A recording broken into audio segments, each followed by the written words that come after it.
Hello and welcome back to my channel. बात करेंगे एक बार फिर से 197 यानी पेटीएम को लेकर के। और भाई पेटीएम में जो गिरावट का सिलसिला है वो कॉन्टिन्यूसली बना हुआ है। एक महीने में देखोगे तो स्टॉक ऑलमोस्ट 56% के आसपास करेक्ट हो चुका है। 763 से जो गिरावट आनी स्टार्ट हुई है आरबीआई के डिसीजन के बाद में, वो कंटिन्यूसली अभी तक बनी हुई है। लोअर सर्किट पर लोअर सर्किट लग रहे हैं। और अभी एक और बैड न्यूज देखने को मिली है। ईडी ने इंक्वायरी चालू कर दी है इसको लेकर के, तो और स्टॉक अब डाउन साइड में है। तो अब क्या रहने वाला है, कहाँ से कितना सपोर्ट निकल सकता है, क्या चीजें हो सकती हैं, तो ये सारी चीजें हम देखने वाले हैं इस वीडियो में। और फंडामेंटली अब देखिए कंपनी कैसी लग रही है, मार्केट शेयर कितना डाउन हो रहा सकता है। तो देखिए मार्केट कैप 20,000 करोड़ पर आ चुका है। कहाँ कंपनी लिस्ट हुई थी, 1 लाख करोड़ के आसपास में, 2,000 रुपए के आसपास लिस्ट हुई थी। आई थिंक 2100 रुपए, अगर मैं रॉन्ग नहीं हूँ, भी देख लेंगे टेक्निकल पे कितना लिस्ट हुई थी। और वहां से क्या स्टॉक ने करेक्शन दिखाए हैं। क्वार्टरली रिजल्ट नो डाउटली बहुत पुअर रिजल्ट है। 250 करोड़ का नेगेटिव में, हालांकि पिछले क्वार्टर से देखोगे तो थोड़ा सा बेटर है, सेल्स इंप्रूव्ड है। बाकी सारी चीजें भी ठीक ही है, लेकिन कंपनी लगातार लॉस जनरेट कर रही है। तो कहाँ से जस्टिफाई करता है। मार्केट में कितने अच्छे अच्छे शेयर हैं, अगर आप टोटल इनकम नेट सेल्स भी देखोगे तो सिर्फ 7,000 करोड़ के आसपास का है।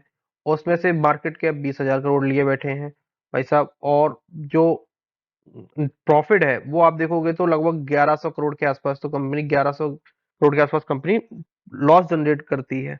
तो भाई कंपनी प्रॉफिट भी जनरेट नहीं कर रही है, सेल्स के हिसाब से भी डाउन है, तो कहाँ से जस्टिफाई फंडामेंटल करते, तो अभी भी स्टॉक देखो तो ओवर वैल्यूएशन तो अभी भी है।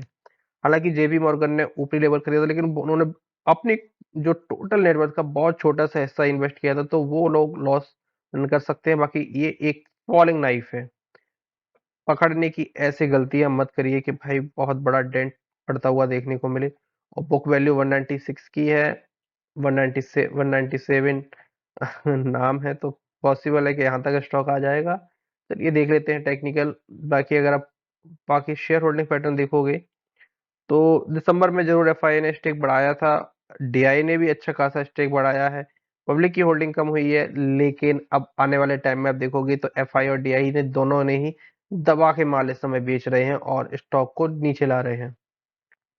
अब यहाँ से देखिए क्या हुआ, यहाँ से एक स्टॉक रेंज में चल रहा था, यहाँ से जो ब्रेकडाउन देखने को मिला, थोड़ी सी रिकवरी आई, लेकिन रिकवरी सस्टेन नहीं कर सकती। और through out the fall stock दिखा रहा है। देखिए एक अगर हम लोग ट्रेंड लाइन डालें यहाँ से, तो स्टॉक के लिए बिल्कुल देखिए अब बिल्कुल स्टॉक है कहाँ पर, सपोर्ट पर। अब स्टॉक यहाँ से देखोगे तो सपोर्ट थोड़ा बहुत दिखा सकता है इन लेवलों पे। अगर इसको थोड़ा सा हम और नीचे साइड में करते हैं, तो स्टॉक के लिए 300 रुपए का एक सपोर्ट लेवल और निकल के आ रहा है। क्या स्टॉक सस्टेन कर पाएगा, तो देखिए अभी स्टॉक अगर सस्टेन कर भी गया, ये ट्रेंड लाइन है, बहुत अच्छा तो नहीं लग रहा है। लेकिन अगर इन लेवलों पर सस्टेन कर भी गया तो भी यहाँ पे एक लंबा कंसोलिडेशन के फेस में जाने वाला है स्टॉक। तो अभी सिवाय वेट करने के और ऐसे स्टॉकों में तो मुझे लगता है कि नहीं पड़ना चाहिए, क्योंकि प्रीवियस जो लो है इसको तो स्टॉक ने ब्रेक कर ही दिया है इस वीक में। इस वीक में तो ब्रेक कर ही दिया है, तो ऐसे स्टॉकों से तो लेने से बचना ही चाहिए, तो ज्यादा बेटर है। और अगर ऊपरी लेवल फंसे हैं तो एवरेज करने के लिए तो मुझे लगता है कि ऐसे स्टॉकों में अब एवरेज करने के और सिर्फ पैसा ही फंसाना रहेगा, बाकी तो कोई ऐसी चीज है नहीं है। अब कहाँ तक स्टॉक गिर सकता है कोई नहीं जानता। फिलहाल तो ऐसा लग रहा है कि 200 रुपए की तरफ बढ़ रहा है। जो इसका बुक वैल्यू है 197, वहां पर भी मुझे लग रहा है कि एक बार जब तक स्टॉक कंसोलिडेट करके ब्रेकआउट ना दे, जैसे यहाँ पे ब्रेकआउट निकल के नहीं आया था, तो यहां पर अगर ब्रेकआउट निकल के आ जाता तो हो सकता था कि स्टॉक राउंड बॉटम के लिए चला जाता।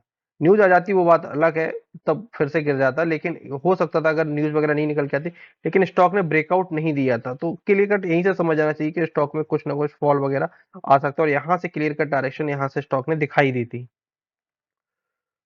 तो फिलहाल ये थे 197 यानी पेटीएम को लेकर के टेक्निकल एनालिसिस। वीडियो कैसा लगा कमेंट बॉक्स में जरूर बताइएगा। और किसी अन्य स्टॉक को लेकर के अगर आपके मन में डाउट वगैरह है तो कमेंट बॉक्स में जरूर लिखिएगा, उस पर वीडियो बनाने की पूरी कोशिश रहेगी। मिलते हैं अगली वीडियोस में। धन्यवाद।